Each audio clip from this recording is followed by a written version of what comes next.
Into the sports leader, the Fan, Rochester. I'll drink to that in the sports bar. It's Danger and Battaglia.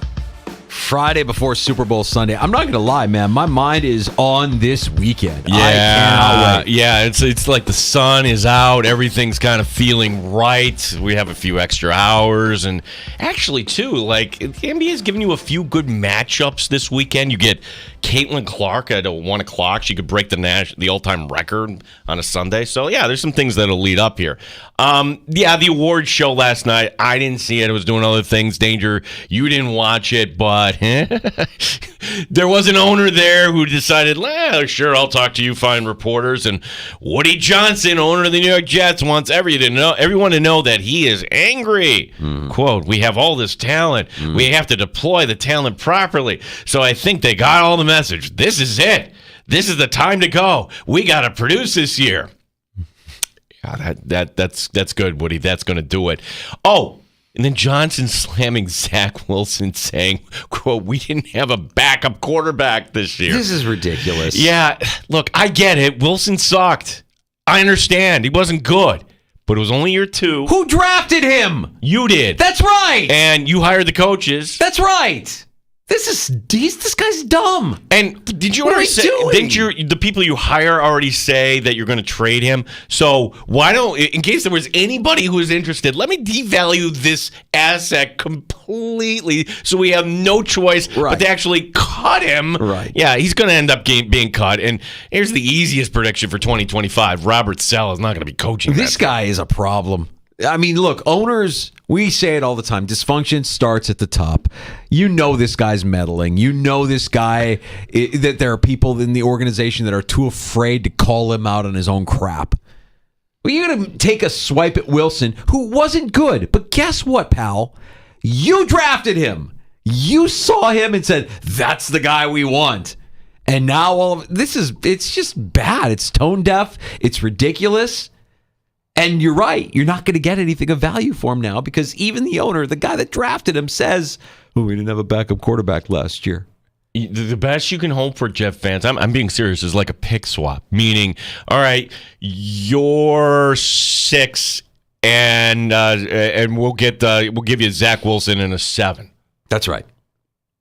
And look, I don't know enough about Zach Wilson, the person, or his character to say like he's done.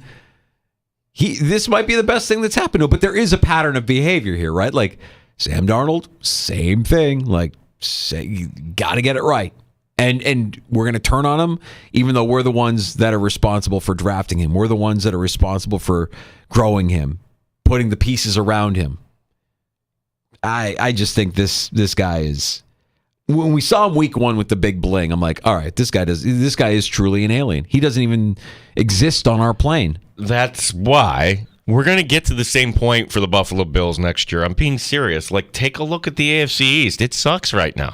Like, maybe the Patriots figure this. No, they're not. They have Alex Van Pelt as your offensive coordinator. They don't have a quarterback. Ben McAdoo. They got Ben McAdoo. Oh, that'll fix everything. Yeah. So the Patriots cross them off. The Jets, cross them off. All right, we have the Dolphins. They didn't get it done last year. No, you got to pay Tua coming up. I got home last night, Gino, and was scouting for some action. Decided to watch the Flames and the Devils. Gino, I know I've mentioned this before, but a steady diet of Sabres hockey, it should come with a disclaimer. You know how like you'll see an ad for a medication and they run through all the potential side effects? Watching Sabres hockey isn't without risk. Side effects could include depression, diarrhea, high blood pressure, and violent mood swings. If you only watch the Sabres and then flip over to a game with teams that are, actually good, it's like watching a different sport. It's a hard thing to quantify, but the word that kept crossing my mind as I was watching Flames Devils last night is intensity. The Flames and Devils played with speed, urgency, and intensity. Now, when you listen to or watch Don Granato, who I'm sure is a great guy and a decent coach, intensity isn't really a word that comes to my mind. Grit isn't really a word that comes to my mind. Tough isn't a word that comes to mind. I haven't been a part of the Fire Donnie crowd, and I sure don't know what kind of a coach can get more out of this crop of Buffalo Sabres. but they aren't anywhere near the same level of play that postseason teams in the NHL are playing at. Last night was another reminder of that. There's just a lack of intensity. Well, is it Granato or the fact that, hey, you know what? We have identified our key pieces. Here's a contract. Here's a contract. You haven't even made the postseason yet. You haven't even made the postseason yet. And, yeah, I understand the reason for doing that. You're buying out future years, but this is your core. So they're here. So guess what? Players aren't going. You have the 6th longest tenured head coach in the NHL. Other teams have made moves. Other teams that have made the postseason have made moves. Other teams that have made the finals, like Vegas. Come on, get out of here. Yeah. I'm not a part of that crowd. I don't want to see anybody lose their job.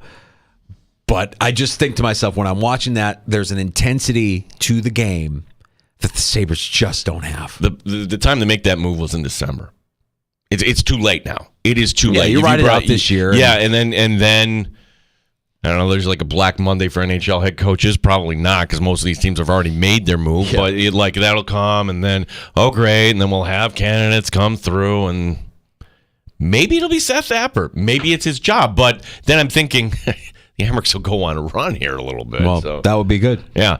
Something that came across the wire here, Danger. Want to get your take on. This is interesting.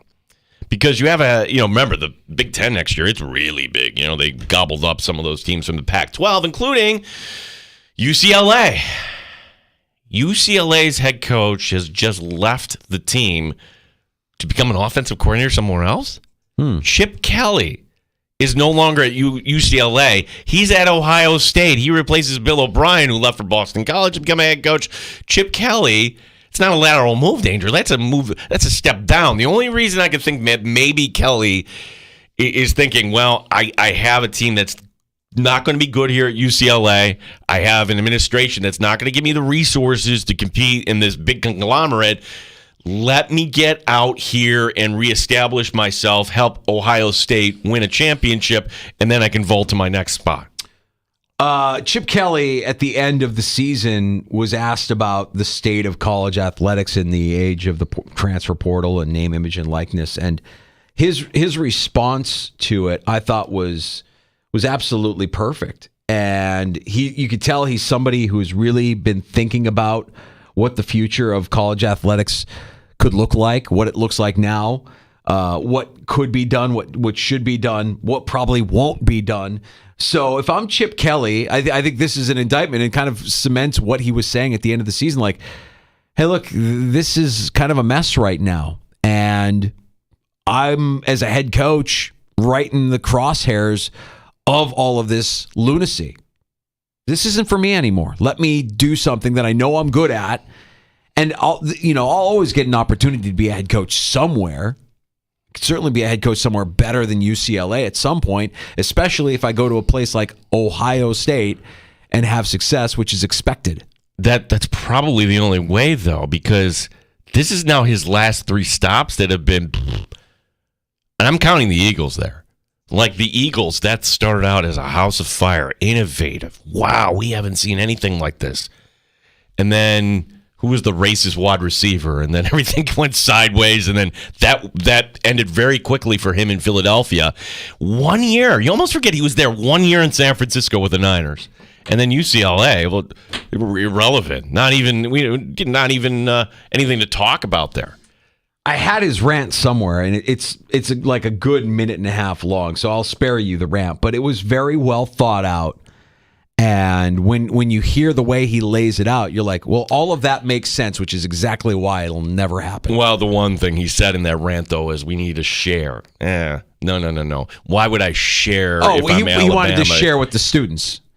Yes, and then you also make sure there's some sort of, like, everything is kind of equal. Right. What he wanted was, basically you have your Power 5 conferences all in one pool, and then the secondary conferences in another pool.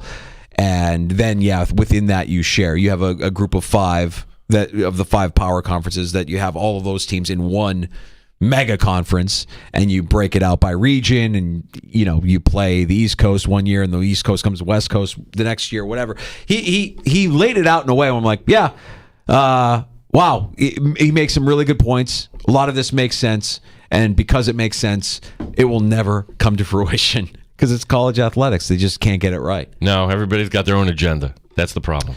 We're going to take a break and come back with more next in the sports bar. The NFL honors were last night. Many feel that a Buffalo Bill got snubbed. More than one Buffalo Bill got snubbed. And also, we didn't talk about this. I mentioned it yesterday. If I can I do a victory lap? Can I high step a little bit? Because one of my favorite players of all time is getting the call to Canton. I know who it is. Now, can we put Steve Tasker in? Please do. We'll talk about that as well. That's on the way. Your phone calls as well at 866-4FAN, 585-866-4326.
95.7 FM and AM 950. The Fan, Rochester.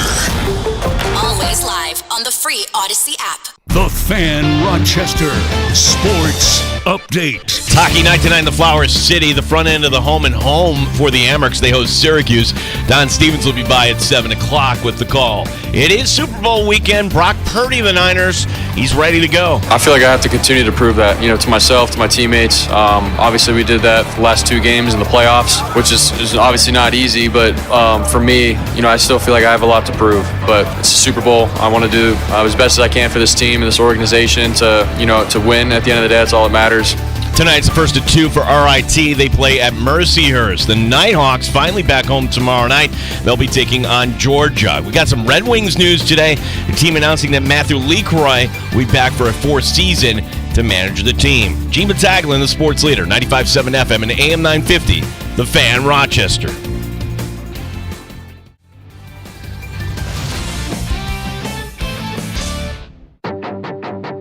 The Sports Bar with Danger and Battaglia. The Chiefs and the Niners in Super Bowl 58 at Allegiant Stadium in Las Vegas. Who you got? Who you like? I feel like the Chiefs are going to win this football game. Yeah, I'm going with Kansas City. It is the San Francisco 49ers. Are you sure? I am sure. I am absolutely sure.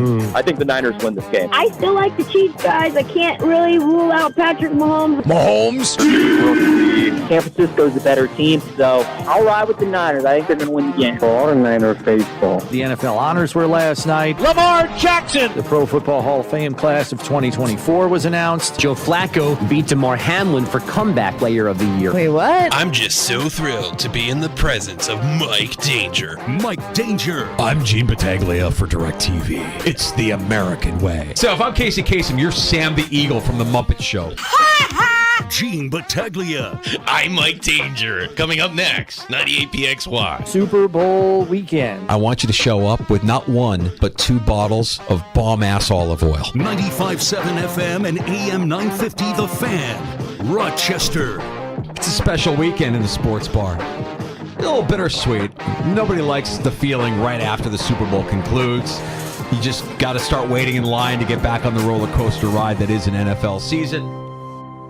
That pit in the stomach happens. Oh, it's the 4th quarter. Oh. Matter of fact, I'm already feeling it here. Plant your flag. Who do you like on Sunday? I can't vary from my pick. I mean, yes, I feel like square man here, but I'm taking the Chiefs here. It's a team that until they actually trip up here, and I guess they did against Tom Brady. This ain't Tom Brady on the other side. So I think it will go under as well, too. I'll take the Chiefs 23, San Francisco 17. We've listened to and talked to a lot of smart people about this matchup. A lot of sports betting people.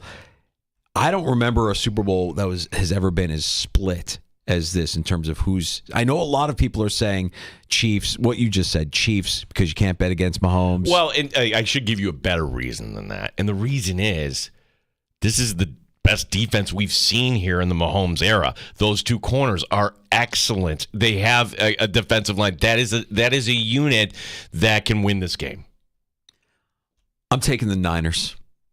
I'm going with the Niners. Now, I'm just going to take them on the money line. I was able to find a little bit more value taking the Niners on the money line.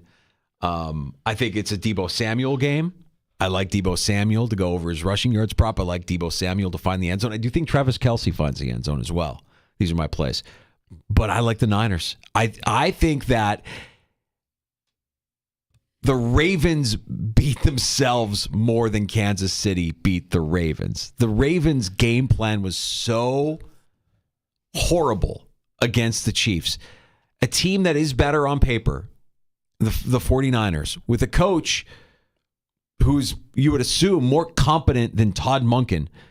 They will find ways to run the football against this Kansas City defense. It is a good defense. I don't think you want Brock Purdy airing it out against this secondary of the Kansas City Chiefs. I like the Niners. And it's selfishly, you know how I am. I'm a sucker for good linebackers. Man, I would love to see Warner and Greenlaw get over. I just think they play at such a high level. They're so good. Okay, I'm going to give you one detail on the Niners, and I'll give you an opt-out on this. This is either going to cement your pick or it's going to make you run here. Andy Behrens, our buddy, who you hear during the football season, highlighting this from Jory Epstein of Yahoo Sports, because it seems like, okay, we've heard all these stories. We know all these athletes. I'm going to tell you something about Brock Purdy you may not know. Apparently, he's a jokester. Apparently, this is the way this reads. He can imitate with striking accuracy the voices of his coaches, teammates, and supportive staff. They've heard him shift from Family Guy voices to White Goodman from the movie Dodgeball to SpongeBob. He even does the police siren sound, like in those movies from way back in the day. Yeah. That one guy that did all those voices. Michael Winslow. Yes. Yeah. So he's a real-life Michael Winslow making his teammates laugh here by doing impressions. I don't care how he does it, but they play for him. They love that guy. Small hands and all. I'm not saying he's a better quarterback than Patrick Mahomes, but I am saying the Niners are a better team than the Chiefs. I like the Niners. See, to that, like one of the Niner fans know this story, like the Niners are losing the Bengals the Super Bowl and they're all yipped up and there's 2 minutes to go and they're trapped in their own end and it's a TV timeout and Joe Montana's like, hey, look over there, there's John Candy, and then everybody kind of cracked up, right? So does Brock Purdy have the same kind of quality? Like, hey, we got a tie game, let me do SpongeBob here? Yeah, breaks out into a character voice in the huddle, calls the play out as the voice of Family Guy. Peter Griffin. Yeah, that would be. I think players would get off on that. I think that'd be okay. As somebody who knows somebody who does, baseball right or other, I'd lack in that department. I'm thinking that's some good stuff. Yeah, that's our picks. There you have it.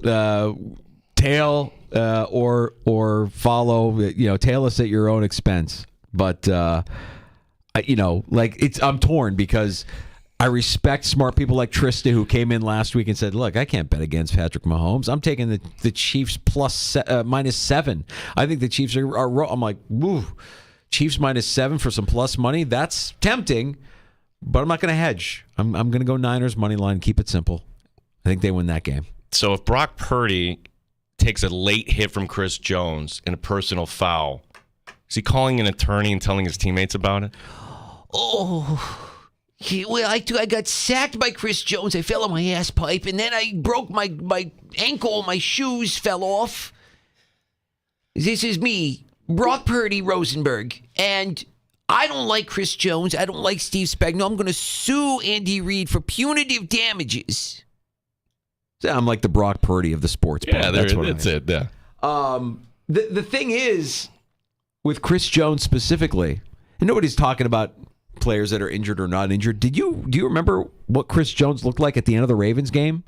He was beat the F up. Yeah. He was hurt. He was playing hurt at the end of that Ravens game. His rush was not what it was against the Bills. It was not effective. He was beat up. Now, he's had 2 weeks to recover. How much has he recovered? Is there something there that pops back up?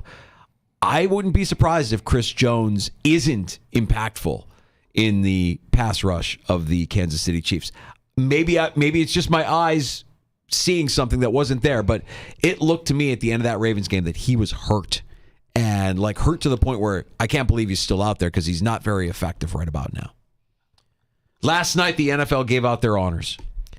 We spent some time last hour talking about the awards that were won last night.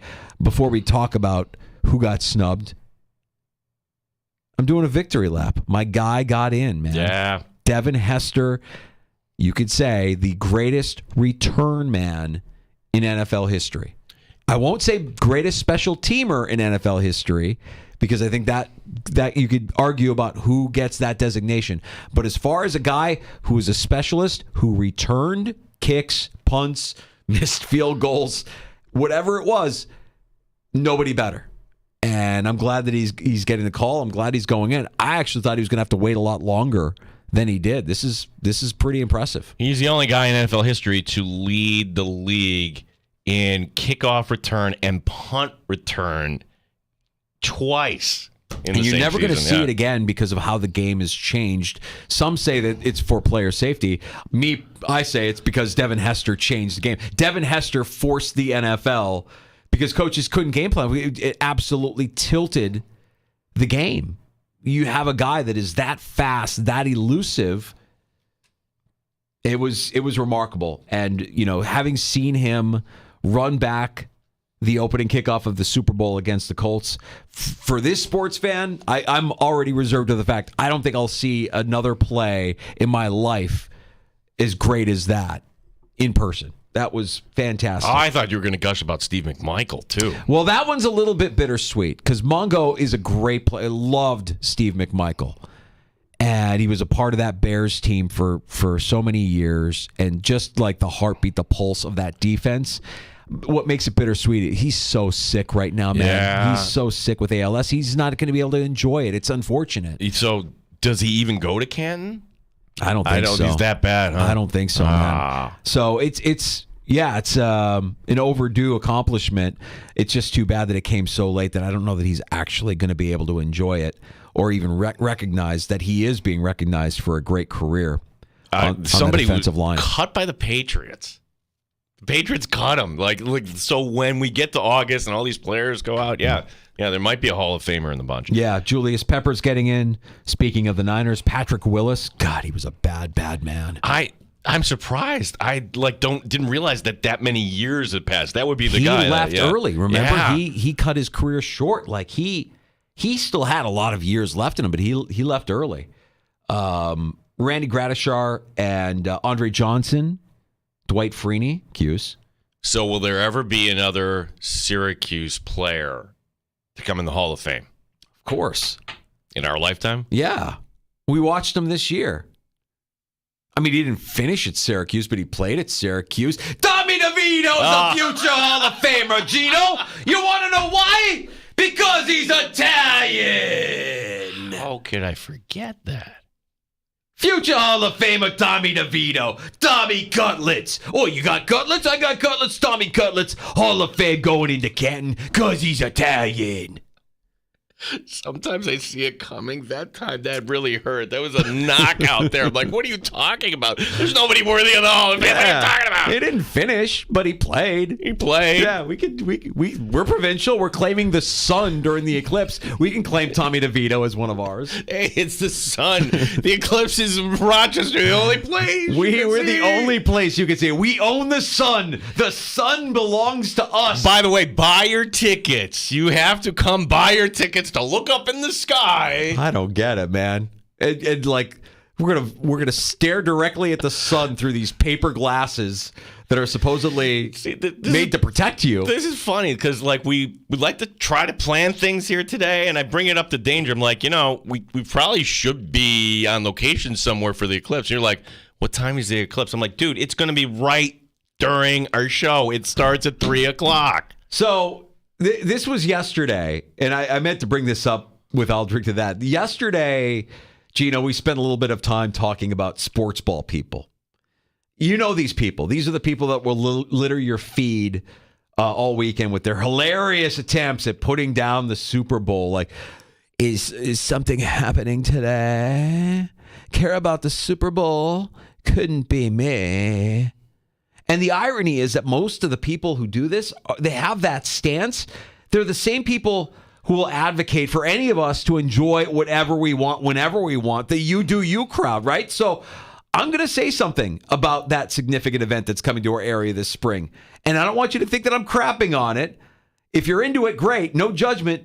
But the eclipse just doesn't do it for me, man. I mean, thousands of us wearing those paper glasses, staring at the sun. Don't get me wrong. I'm all for having thousands of tourists coming to our town, injecting a little cash flow into our economy. But what happens in the more than likely event that we have a cloudy day in April? It seems like April is ripe for cloudy days. My favorite thing, though, is what we were just talking about, the eclipse coming to Rochester. It just proves, Gino, what we talk about all the time. There are no limits to how provincial we can be. Let's see, Abby Wambach, Philip Seymour Hoffman, Rory McIlroy's wife, the sun. They all belong to us here in Rochester. Please pay attention to us. It's great here. No, really, it is. Maggie Gray. Maggie Gray. She's ours. We own the sun. Rochester. The sun is ours. Can I go back to the sports ball conversation there? Because you guys were talking about this yesterday when I was out, and there's different variations of this, right? And the variation I see is go sports. And we all work with somebody like that. In fact, we work with somebody here like this. And I'm not bad-mouthing this person. Like, this is a jock on the other station, manages another station, and he'll walk by, Josh Allen, just Sean McDermott, like just kind of like needling me like that. And you know how I figure out to diffuse this person? It's Billy Kidd from the Bee, by the way. Billy Kidd. So much for masking who that was. Well, no, Billy is guys and management is on the other radio station. Yeah, like Billy was like he'll do that, but then I just kind of nudge it back because the guy loves Star Wars, so I throw it back, Jar Jar Binks. That's how you diffuse somebody like that. I've also worked with somebody that was go sports person, and well, we didn't get along. Like, you can at least, if they can take it, then I can take it too in that regard. Yeah.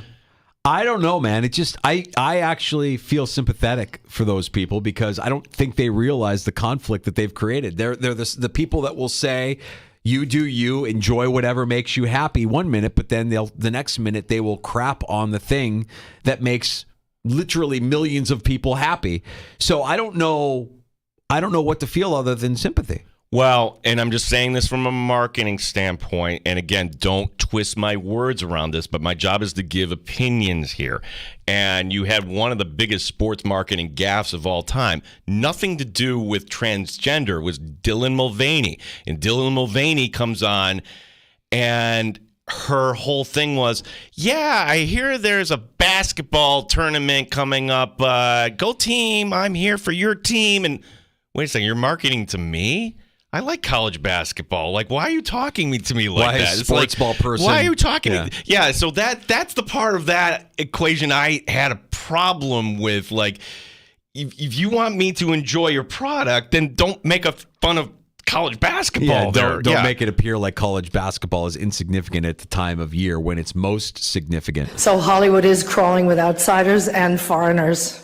And if we kick them all out, you'll have nothing to watch but football and mixed martial arts, which are not the arts.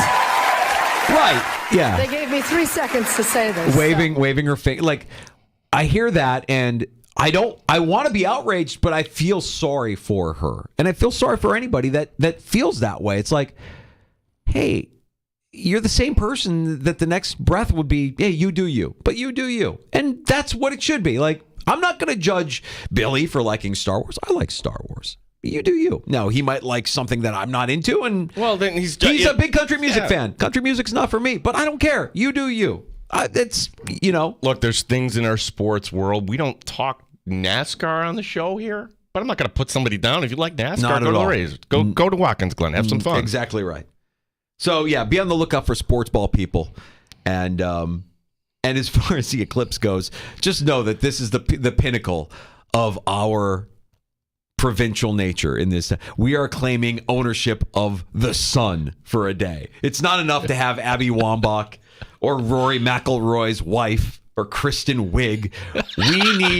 We need the sun.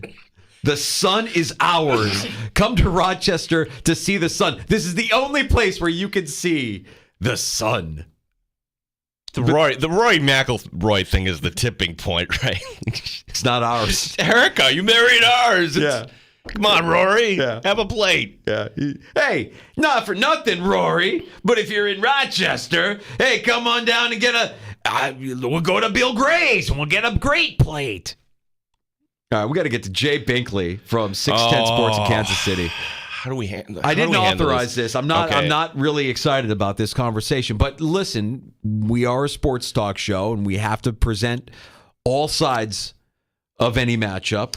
Fellas, the Kansas City Chiefs are going to win another Super Bowl, and I'm happy to come on your show on Monday to talk about the Super Bowl and everything else. Well, that's the strategy here, right? The strategy here is if we get Binkley over his skis today, talking about how great the Chiefs are and how they're going to win the Super Bowl, and then they lose. We can get a penitent Jay Binkley maybe on Monday to talk about why the Chiefs lost, what went wrong, what happened. We thought that this was a team, a dynasty in the making. But then if they win, he's gonna hey, this is wrecking Rochester.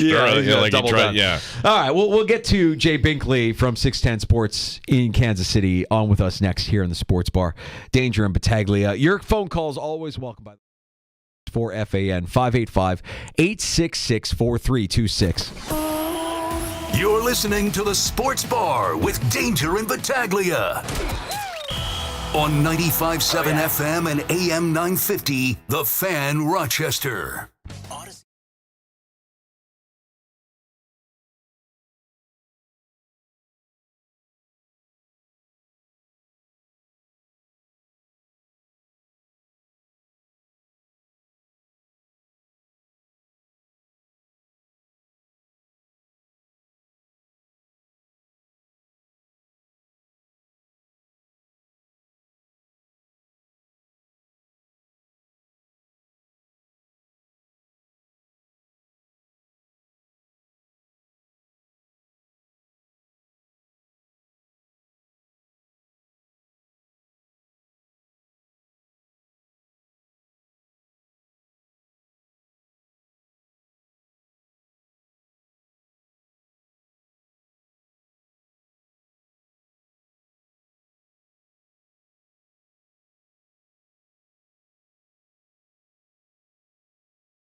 Sports update. Hockey tonight downtown. It's the front end of the home and home. Rochester hosting Syracuse.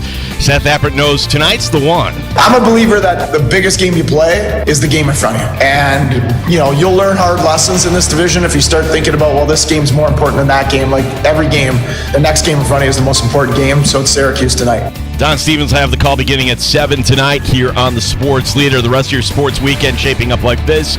It's RIT hockey tonight playing the first of two down at Mercyhurst. Finally, the Nighthawks are back home tomorrow night as Georgia is the opponent. And one Rochester Red Wings note today is a team announcing that Matthew LeCroy will be back as manager this coming season. It'll be year number 4 for LeCroy here in Rochester. Of course, it is Super Bowl weekend. We'll talk to Jay Binkley, 610 Sports, Kansas City, coming up next. Gene Battaglia on the Sports Leader, the Fan, Rochester. The beer is cold and the wings are hot. You're in the Sports Bar with Danger and Battaglia on the Sports Leader, 95.7 FM and AM 950 The Fan, Rochester. But at the end of the day, it's just playing football. Obviously, the Super Bowl is the biggest stage of them all. But at the same time, you go back to just playing the game that you've always loved growing up and trying to go out there and win the game. Patrick Mahomes. It all comes to a head on Sunday. Niners, Chiefs, from our Odyssey Sports sister station, 610 Sports, Kansas City. Jay Binkley is back in the Sports Bar. Jay, it's got to be like commonplace now. It's Super Bowl weekend, and you're talking to us here in Rochester about the Kansas City Chiefs. How are you, buddy? Oh, doing good, my friends. How are you guys doing today? Well, hanging in there? Yeah, we're hanging in there. We're kind of divided here with our picks here.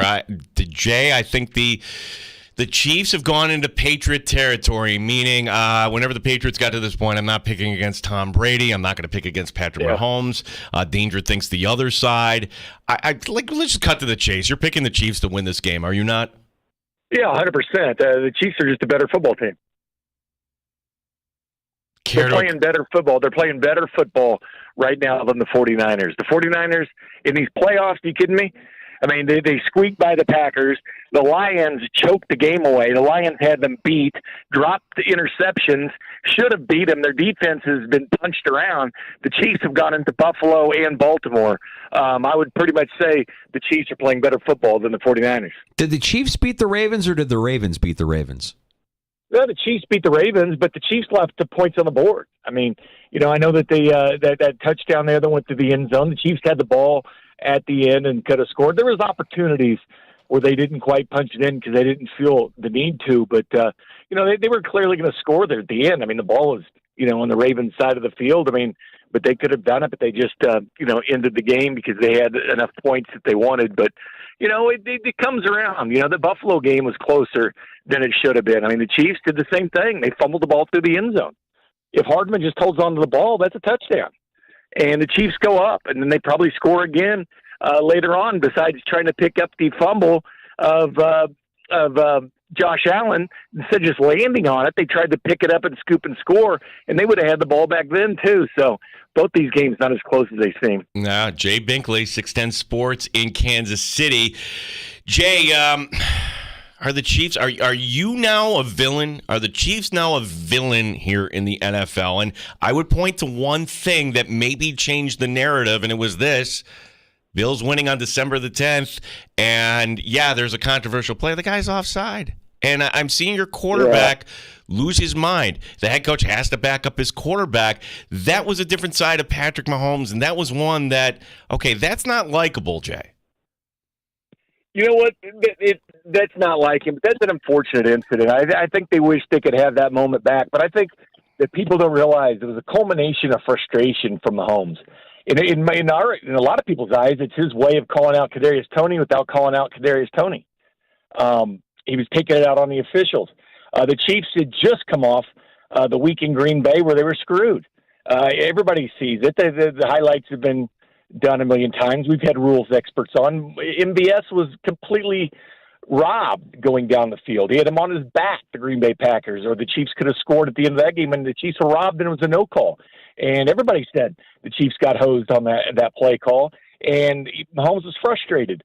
And then at the end of that Buffalo game, he got frustrated as well because it took away a great play from Travis Kelce. That would have been an old-timer throwing back across the field like that. but it didn't count. So unfortunately, he got caught up in it. But that was, what the NFL's calling this year is more offensive offsides. In previous years, that's not a penalty because it is a penalty, but they're not calling it. It's just like holding. Holding can be called every play, but sometimes they call it and sometimes they don't. It affected the play or not. That play didn't affect the play whatsoever. That play didn't matter if he was standing 10 feet ahead, 10 feet behind, whatever. Shouldn't have been called, but it was the right call. If you see what I'm saying, it is a judgment call, but they're calling this more in the NFL. We saw a barrage of those calls the rest of the year in the NFL. They made an emphasis on it, so we saw a lot of offensive offside going forward. We also saw, believe it or not, people were sending screenshots of other teams doing this left and right and not getting called.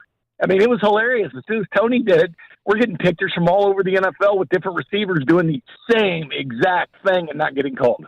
Jay, what about the Niners would make you nervous if you're a Chiefs fan?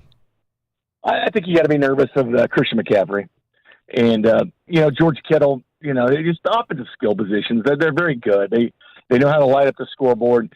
Kittle's awesome, whether he's catching, blocking, whatever. Deebo Samuel is a guy. If I could handpick any guy from an NFL team other to put on the Chiefs team, it would be Deebo Samuel.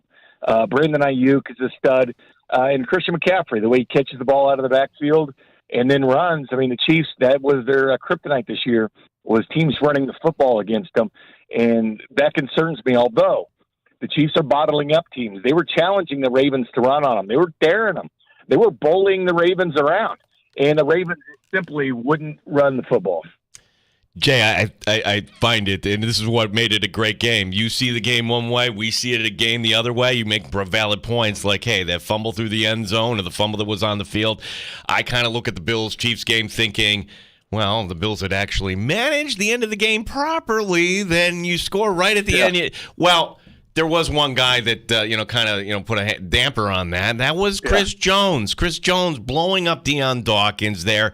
We saw him a little banged up at the end of the Baltimore game. How is Chris Jones's health? Do we know anything about that for this game? He'll be fine. He'll be fine in this game. I'm expecting him to play. He's got reasons. He can add that third ring, cement his chance in Canton, Ohio. He's playing for next year as well, whether it's for the Chiefs or somebody else. But I fully expect him to play against the 49ers. Expect him to play, but do you expect him to be effective? Because at the end of the Ravens game, it was clear he was hurt, and you weren't getting Chris Jones the way we expect Chris Jones to play. I think having 2 weeks off helps him.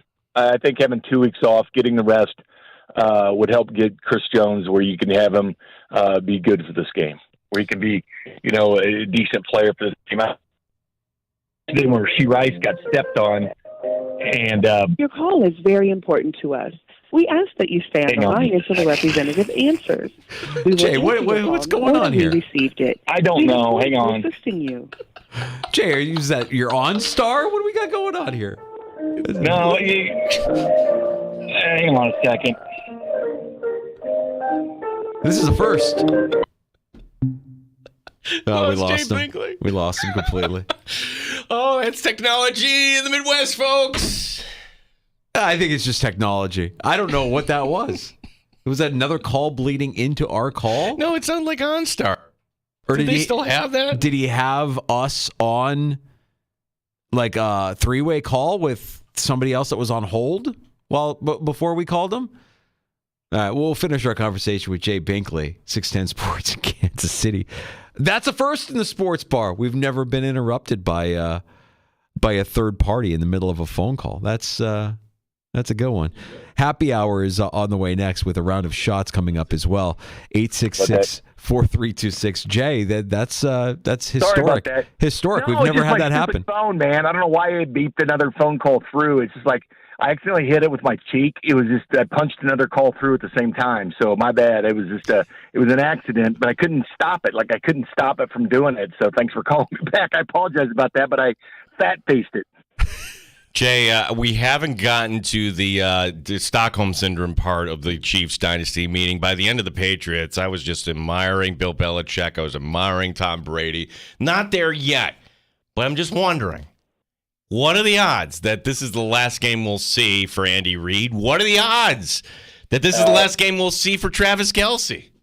I think if I had a nickel for everybody that asked me that question, I'd be a very rich man. Very rich man. He's not retiring.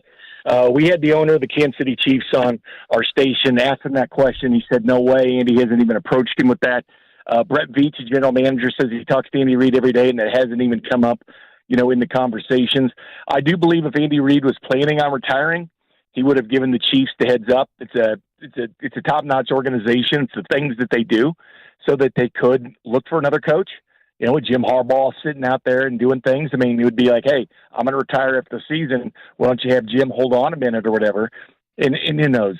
That's what they would have done. He's not retiring. Kelsey, I do believe, has financial reasons to come back and try it out for 2 more years. But let's put it this way. If they win this game, they're going to be in rare air. They're going to be one of 9 teams ever to repeat as champion, and they have an opportunity to go for back-to-back-to-back championships. So I think they'd be crazy to retire, and Andy Reid has his quarterback that he can do anything with, and Patrick Mahomes. It reminds me of Bill Walsh's book when he used to go out to eat barbecue and write plays down on napkins and come back with the 49ers, these plays. Well, he calls Mahomes like 4 a.m. and say, hey, I got a play for you. Let's try to run this. And they're creative with what they do, but Andy Reid is not going to retire. A lot of people are thinking that, but he's not. He's got a reason to. He's 65 years old. He's 4th all-time in wins. He's only 6 wins behind Bill Belichick for postseason wins. I mean, that's catchable. That's very catchable, the way Belichick's going right now, and Andy Reid's cruising with Mahomes. It is very possible that we're talking about Andy Reid, all-time postseason wins leader here in about a year. Jay, it's not really relevant to Kansas City, but it's a name you're familiar with, and if we're talking about coaches and what their next steps might be, what do you think happens now with Eric Bieniemy? Yeah, that's a good question. I know that it did make a good impression on the Chiefs going back and talking to him the night before the AFC title game. It shows a lot that the Chiefs would let him do that. The Chiefs would let him come and talk to the team, and he hadn't been around the team all year. He was with the new team, with the Commanders, not anymore, but it was an offense that didn't do great things. I got a lot of calls on the post game when the Chiefs were struggling, they didn't struggle with Bieniemy and all that. And I said, well, Bieniemy's not dropping passes. Bieniemy's not leading the league in drop passes. I don't care who your offensive coordinator is. If you're dropping passes, that's a problem. And I don't know if he comes back here as a consultant. If he ends up with a college team, he could still end up as a pro team, as an offensive coordinator. I have no question about it. He can end up wherever he wants. The first day I ever saw him coach, I was like, man, this guy'd be perfect for college because he's such a teacher. But he's good anywhere. I mean, but the Chiefs, if the one thing they missed on him was his attitude, because he was not afraid to get in your face, whether it was Mahomes, Kelsey, Andy Reid, anybody. He was not afraid to yell at them. And tell them basically attention to detail and get their mind right. So that's the one thing they might have been missing at different parts of the year. Our buddy Jay Binkley, 610 Sports in Kansas City, as he'll be enjoying Sunday. We'll be kind of watching here. Jay, I truly believe, I'm going to go back to the 2022 draft, where I believe, like the Bills, if they, had their choice, they would have taken Trent McDuffie. They didn't. Yeah, Kansas City gets him. The Bills went to the next guy, Kyrie Elam, and it's too soon to call him a bust or anything, but it hasn't been anywhere near McDuffie. Yeah. So it's not a question about McDuffie. It's a question of, are we going to have history repeating itself? Because here in Western New York, everybody focused on the receivers. Is that the number one need for the Kansas City Chiefs as you're looking ahead to the April draft? Yeah, 100%. By the way, that Trent McDuffie thing, go back and watch a YouTube clip on that. It's funny when you see the war room of the Bills and the Chiefs, like how the Chiefs got over on getting that pick. Now he's the first-team All-Pro, and he had 3 sacks this year. So five forced fumbles. Five forced fumbles. The guy's awesome. Glad you brought him up. But yes, 100% the Chiefs need receivers. They spent 7 out of 10 picks on defense 2 years ago. They spent 5 out of 7 picks on defense this last year. Although they did draft Rashee Rice, who led all receivers, not named Puka Nacua, in yards and catches. But yeah, I mean, they're going offense. They're going to restock and reload. They're going to get better. I mean, they've got money under the cap, a lot of money under the cap, but they're going to stock up and reload. This is about making the offense better. Right now, it's already the youngest defense in the National Football League. They were 3rd in rookie starts last year with 61. The top 2 teams in rookie starts last year picked 1 and 2 in the draft. The Chiefs were 3rd, and they won the Super Bowl. So, yes, the draft picks are playing for the Chiefs, but they're also winning with those draft picks. 5 rookies played as the defensive backs in the Super Bowl. Leading rusher was a 7th-round pick. So the Chiefs may do with their draft selections. But it's a young core. They want to get younger on offense. So 100% the Chiefs will be looking to get better on offense this coming year at the draft. I do expect them to take at least 3 pass catchers. Has Kadarius could include a tight end? Speaking of wide receivers, has Kadarius Toney played his last down as a Chief? Because it feels like ever since that offsides call against Buffalo, he's kind of been mysteriously absent. Yeah, and then what happened in New England, and there's always been injuries. There's been lingering injuries and whatnot. But then there was that, what you're doing on social media and things like that. And I think Chiefs are giving them the benefit of the doubt. It's what they do. They're a tolerant organization when you screw up, but you don't screw up twice. Kareem Hunt found that out. He wasn't truthful with the organization, and they just cut the guy that was the leading rusher in the NFL without any problems. But if you're truthful with them and up front, they'll keep giving you opportunities until you prove them wrong. And I think that they're willing to give Kadarius Toney more of a shot. But who knows? I mean, I think the team's frustrated with him. You saw Mahomes and his frustration kind of with him over on the sideline. I mean, he personally cost the Chiefs 2 games. I mean, honestly, we can look back and you can say he gave that Detroit Lions game in game 1. It was because of his drops. One of his drops went right in the hands of Brian Branch, who ran it back for a pick 6. That's a definite loss there by the Lions. And 2 was that Bills game. If he's just on sides, they win that game. And it's 2 games. And that Baltimore game would have been in Kansas City, because Baltimore and the Chiefs would have had the same record. But the Chiefs had a better AFC record, being 9-3, and the Ravens 8-4. If Kadarius Toney doesn't screw that up, they play that game in Kansas City. If the Chiefs loses the Ravens, you'd look back at it and say, "Whoa, man, the Chiefs might have gone to the Super Bowl. This might have cost them the Super Bowl had they not played their game at Arrowhead Stadium." So they were costly errors. Jay Binkley, 610 Sports in Kansas City. Jay, give me an X factor for the Chiefs in this game. I mean, we know Mahomes and Kelsey are good. We know the corners are good. We know Chris Jones is good. Who's one player you're looking to step up here? Mahomes. He's got to step up. No, I'm kidding. The defense. The defense is going to be. I know Chris Jones is part of that, but the young secondary, and the Chiefs have shut down number 1 wide receivers all year. They just did not catch the ball on L'Jarius Sneed. They didn't catch the ball on Trey McDuffie. They bullied these receivers around. The Chiefs did not give over 27 points this year. It's the only team in the NFL not to give up at least 30 points in one game. They didn't do it. They didn't come close to it. 27 against the Packers, the most they ever gave up. But it's a nice young core secondary. They're not afraid of the 49ers whatsoever. As a matter of fact, last year, the 49ers had the number 1 defense in the NFL. It's when they were healthy. Christian McCaffrey was already a member of the 49ers. The Chiefs went on the road and put up 529 yards and 44 points on the 49ers. They are not afraid of this team. Jay, I'd be remiss if I didn't ask what your plans are for the big game on Sunday. What are you doing? Are you on the air? Are you working? Are you getting to enjoy this one? What's going on? I'll be working, but it's enjoyment too. I mean, just watching the Super Bowl, it's always fun. I mean, you can't go wrong with it. But I'll be doing a little bit of pregame, and I'll be doing the post-game call-in show and that kind of thing. But just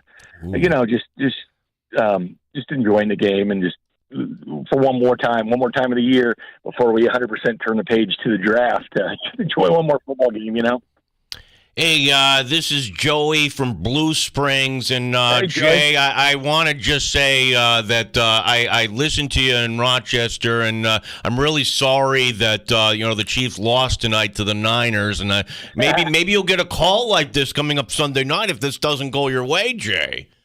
Yeah, I might, but be like, where were you all year, Joey? Where were you all year? How come you just now calling in when they lose? I would know, Joey from Blue Springs, but you got to keep that same energy, man. You got to call in when they're getting rocked in the middle of the year. You got to call in and say you're not worried about it, because everybody gave up on this team, and this is something that I think these players really want to win this game, because of all the naysayers and the people that gave up. Where, Jay? Where? You're making that up. No. Guys, that Buffalo Bills game and the Ravens game, all the national prognosticators picked the Bills to win and the Ravens to win. It was all over. It's receipts. Everybody picked the Ravens. I mean, the NFL Network, ESPN, the set before the game. They were picking the Ravens to win that game, not the Chiefs. In the middle of the year, people are like, what's wrong with the Chiefs? Mahomes is bad. What's going on with that team? They're not going to make the playoffs. We keep all the receipts, Nobody said Mahomes was bad. Who is saying this? Picking against the Chiefs doesn't mean we're bad. Right, and why are we hearing that and only hearing that when we're not hearing about how this is another dynasty and Mahomes is... Listen. Oh, boy. Yeah, Jay just blocked us out.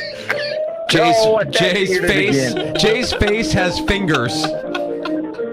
Jay, enjoy your weekend, buddy. It's great catching up with you. Who knows? Hey, guys, you take care. Maybe we'll talk early next week. You got it, buddy. Twice in one call? I think he did that one on purpose. He didn't like what we were saying. Yeah, like with the Chiefs play-by-play guy should be like, and the Chiefs are going back to the Super Bowl. No, I should pull that up somewhere. You can disrespect the Chiefs. Who's you can hate the like, Chiefs. If that's all you're hearing, then again, I don't know what to tell you. I feel sorry for you because at the same time, all I'm hearing is Patrick Mahomes is going to be the greatest quarterback of all time. Patrick Mahomes is the greatest quarterback of all time. The Chiefs are a dynasty. The Chiefs are set up to do this for the next 15 years. Who's disrespecting them? Who's making the Chiefs this team that nobody thinks can win? I don't get that, man. I do not get where that's coming from. Nobody's at worst, this season, they will be the second best team in the NFL. At worst. Nobody's disrespecting them. I don't get it. When they show the graphics on whatever your favorite show is on Sunday morning and they pick against your team, you really take that personal? I'm keeping receipts. Oh. That's ridiculous. All I hear is how great this team is, how it's a budding dynasty, how Mahomes is going to be the best ever, and nobody is going to stop the Kansas City Chiefs. How is anybody disrespecting this team? I don't get where that comes from. Other than you're only focusing on what people were saying at the middle of the season when, by the way, you were playing bad football. You had a lot of drops. You also lost to the Raiders on Christmas Day. Yeah, right. To the Raiders with who was their quarterback? So is it disrespectful to say when you play a bad game, hey, you played a bad game? Or is that just fact? I don't know who's disrespecting this team. It's not a Jay thing. That just seems to be the Kansas City narrative. And get ready for it. The Chiefs win this game, Danger. That's nobody thought we could do this. So you're gonna call in as Don from Overland Park. I want to say that's a suburb of Kansas City. Yeah, I looked them all up. Lee Summit, Parkville. Yeah, I've never been to Kansas City. I drove through Kansas City. I had to fly into Kansas City once to visit my old man when he was living in Missouri. And I just remember Overland Park. I think that's the big suburb. Okay. Overland Park is Kansas City's Greece, if I'm not mistaken. The biggest suburb. Should I crank them on Sunday night? Well, we'll see how it goes. Yeah. We'll see how it goes, and maybe we'll get Jay on Monday if it goes the Niners' way. Oh, we're having Jay on. Yeah, that's a lock. You can count on that. Just as long as his face doesn't sprout fingers again. What is it? The elevator music, though. That's the part that I don't understand. Like, who are you calling? Where you all of a sudden you're getting elevator music? Well, crazy. Happy hour is next in the sports bar. We've got the NFL honors. The big conversation today was Damar Hamlin getting snubbed for comeback player of the year. Chris writing, what a clown emoji. Yeah. Listen, we're friends with Jay, he's our guy. Yeah, he's our guy. We love him. And one story too I want to talk about because I was talking with Tim Schneider last night, big Browns fan. You'd say, who cares? The Browns want a new stadium. Tell that to people in Cleveland that lived through the early 90s. History wouldn't happen again. I saw this cross my feed that the Browns are angling for a new stadium. So there's more to this. If you're a Browns fan, there's more to this. If you're a Browns fan, you're on high alert here. Join us on the Good Smoke Barbecue and Pub Wingman line. That number is 866-4326, 866-4FAN. Good Smoke Barbecue hosting their Valentine's Day Sweetheart Deal from 11:30 to 9. That's coming up on Wednesday, Valentine's Day. It's available for dine-in and takeout. You can treat the special person or persons in your life to a sweetheart of a deal that includes 3 meats, 2 sides, 2 cornbread, complimentary champagne if you're eating in, 2 cupcakes, all for $32.99. Reservations for dine-in, highly suggested for Valentine's Day at goodsmokebbq.com. If you'd like to reserve online, regular menu is also available. Valentine's Day falls on a Wacky Wing Wednesday this year, so buy one, get one dine-in wings are also available. Good Smoke Barbecue and Pub, and their new location at 135 West Commercial Street in East Rochester for Valentine's Day. You're listening to the Sports Bar with Danger and Battaglia on 95.7 FM and AM 950, The Fan, Rochester. Hey, we'd like to wish you a happy Super Bowl if you're celebrating from FanDuel America.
The sports leader, 95.7 FM and AM 950, The Fan, Rochester.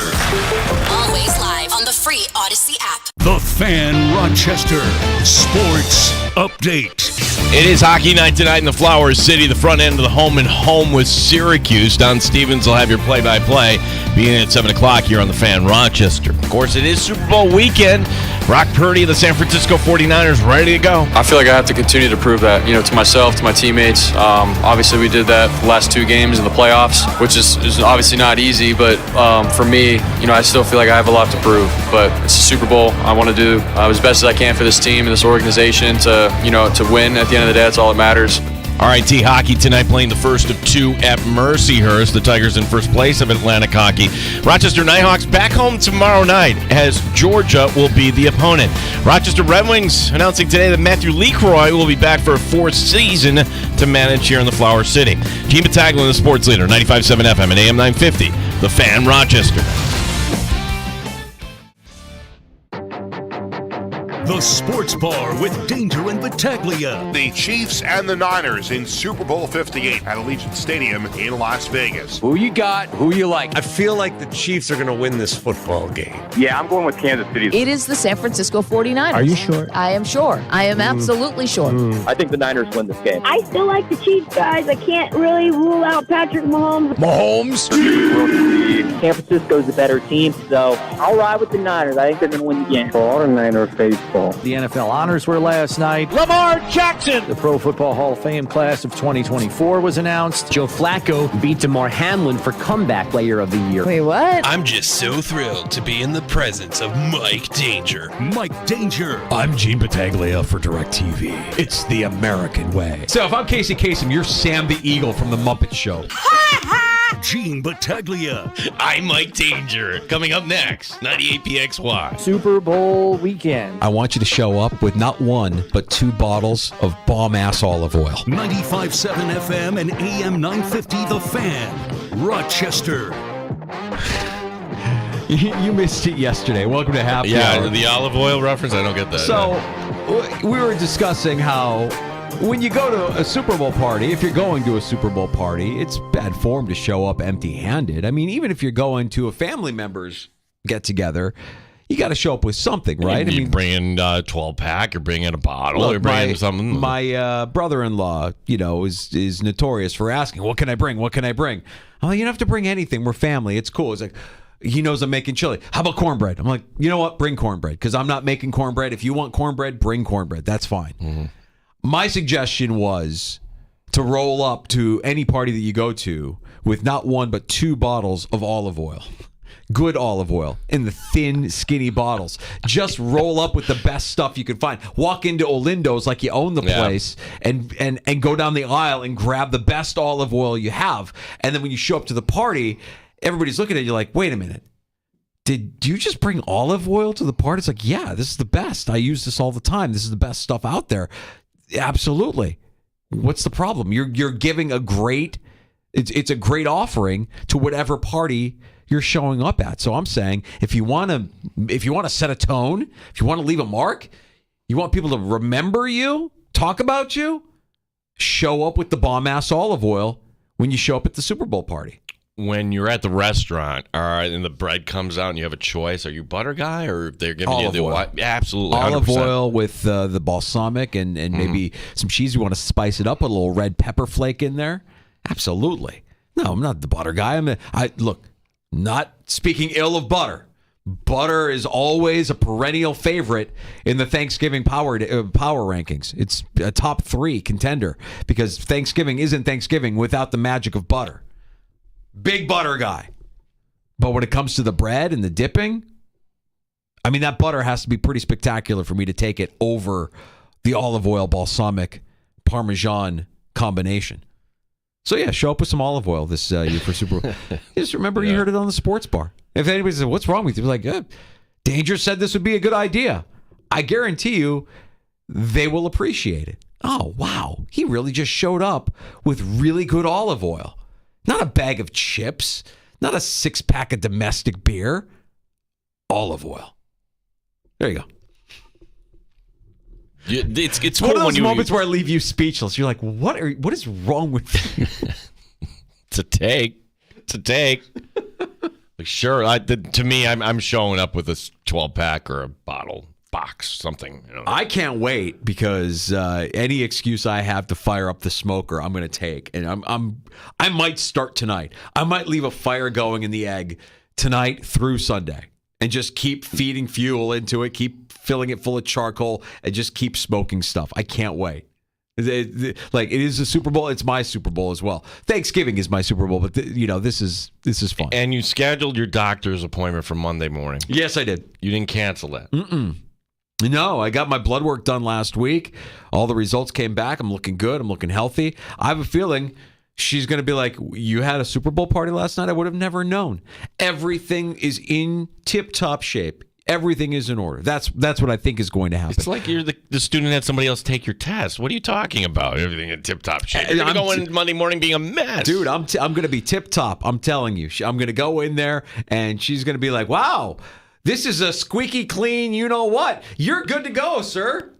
My first ever appointment with this doctor, too. New primary care physician. I'm sure you're going to love you. Once again, if you want to set a tone, schedule your physical the day after the Super Bowl, just to let everybody know where your priorities are.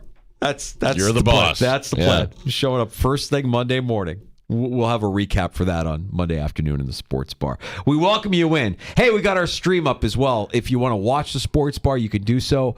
Our YouTube channel at the Fan Rochester. I just realized you're a little dark. We never set the lighting. Oh, we got to set the lighting. Now. Wow, Gino. Oof. My bad. I looked over at you and like, why can't I see you? Oh, now we need the actual studio light on here. We don't like the dark and mysterious kind of tones of the Sports Bar. We want to light it up and make sure. Do you want it dark and mysterious? No, I can go back to dark and mysterious. Dark and mysterious is what my doctor is going to see Monday with my physical. We welcome you into our YouTube channel at the Fan Rochester, also streaming on Twitch at the Fan Rochester, and you can get us on your smart device anytime by asking it to play 95.7 The Fan. Where do we start, Gino? Do we want to start in Cleveland? Yeah, I think that's a story that I don't know where it's going, but you had this statement that the Browns put out saying that they're keeping all their options open, which, okay, you pause. Like, wait a second, that stadium just went up. But we're at the point now, Danger, where if you build a stadium in the late 90s, early 2000s, you're already looking for something new. See Tennessee, they're the latest ones. I mean, are we going to get to a point where in Foxborough they're going to be talking about a new stadium? They should be. Yeah, wherever else. But what makes this story interesting is it's kind of paralleling the Bears in one direction where, all right, well, we could build here on this site, but we bought this land, which is outside the city limits, which is, 10 miles away from downtown. And I think, from us on the outside, it'd be like, okay, you know what? If you want a new stadium, knock yourself out, build it wherever, going to be a dome, whatever it's going to be. I mean, I'm talking to Tim Schneider last night, who produces a lot of, things for us. Terrible Time, Timmy. Yeah. Why do we call him Terrible Time? You'd have to ask him that question. I can answer it. Because wherever he shows up, it's a terrible time. He's a terrible time. Bad news just follows him everywhere. Like things are going to bad. Terrible Time Timmy is the closest thing I think we know to the guy from the Bear cousin. You know who I'm talking about? Cousin Richie? Yeah, that Cousin Richie is kind of like Terrible Time Timmy.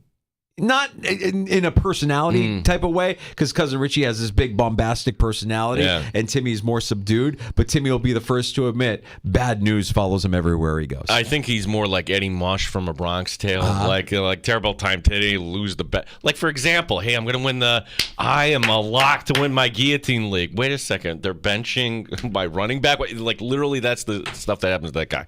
I digress. Big Browns fan, family, big Browns fans.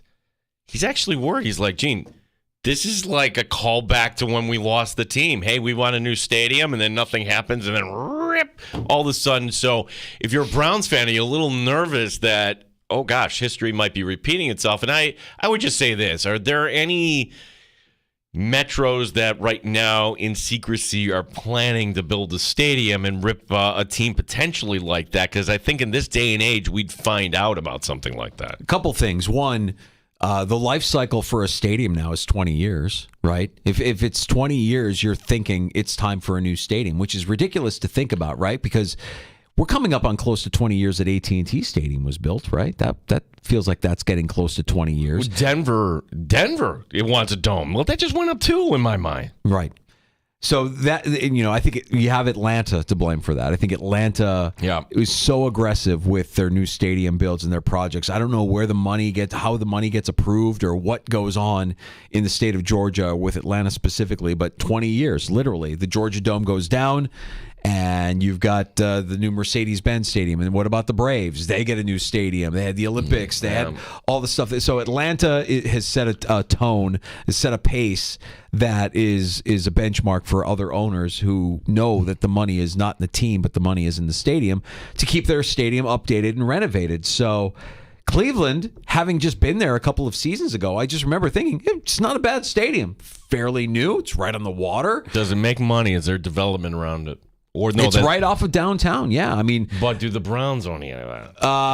No. So I get what you're saying. No, you've got the parking and you've got all of that, but as far as like the atmosphere, it's less about the tailgate in Cleveland and more about the surrounding area around the stadium, and everybody in that area, because it's right off of downtown, is doing pretty well. You've got plenty of pre-game partying going on at the different bars and pubs and restaurants that are within walking distance to the stadium. And the stadium itself, I thought, was fine. But here we are. It's over 20 years old, and it's time to start thinking about a new stadium. And again, these guys know that the money's not in the team. The money's in the stadium. The money's in the real estate that comes with the stadium. It is what made McDonald's didn't become McDonald's because their burgers are good. McDonald's became McDonald's because the billionaire, the organization there, because they just bought all this real estate. The money was in the real estate. It wasn't in the product. So I wouldn't be, if I'm a Browns fan, if I'm Terrible Time Timmy, I don't know that I would be concerned, because I don't see the NFL doing now what they did then, which is repeat mistakes of the past. And that felt like a mistake. Yes, it got you a franchise in Baltimore when the Colts were gone, and there was no due process to it. That was the thing I recall about that. Like, you heard it one day, like, what? That's a joke. That's not a joke. They're moving to, like, completely out of nowhere. No warning shot, no nothing. Now, I guess you that would be the only way that you could do it in today's day and age. You couldn't have any reports, but we live in a different time now where everybody knows everything because everything is out there and available to you. So I would imagine, with all the transparency that's out there, that it would be impossible to move your team under the cloak of darkness to a new market without there being a ton of talk leading up to it. Now, if you wanted to threaten to move the team to try and get what you want, that's what essentially happened with the Bills, right? I mean, like, you got what you wanted. They didn't make the Pagulas didn't make the threat, but we have this lingering fear because of how it ended at the end of the Wilson tenure, and with John Bon Jovi coming in, that the Bills could have moved to Toronto.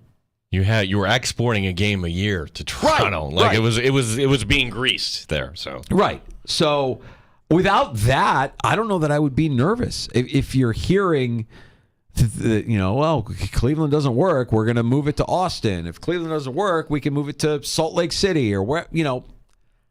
I don't know, man. I don't hear any of that just yet.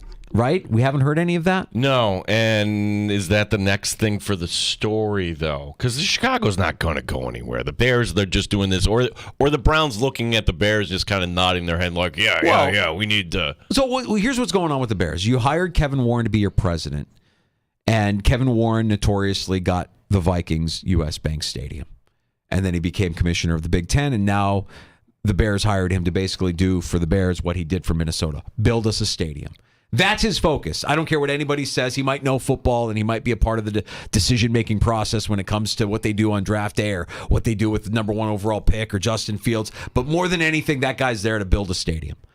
And now he's there to shop for a stadium. They're not talking about Arlington anymore, because Arlington, the sweetheart deal that they looked like they were getting in Arlington, well, when it got reassessed, it basically wasn't a sweetheart deal anymore. It didn't look like a good deal. So they're shopping. They're shopping for, where can we build a stadium? I actually think in Chicago, when it's all said and done, if the Bears do get a new stadium, that you could have you could have a path for expansion in the NFL and have a second team go to Chicago. Now, to bring it around for full circle, could the Browns be that team?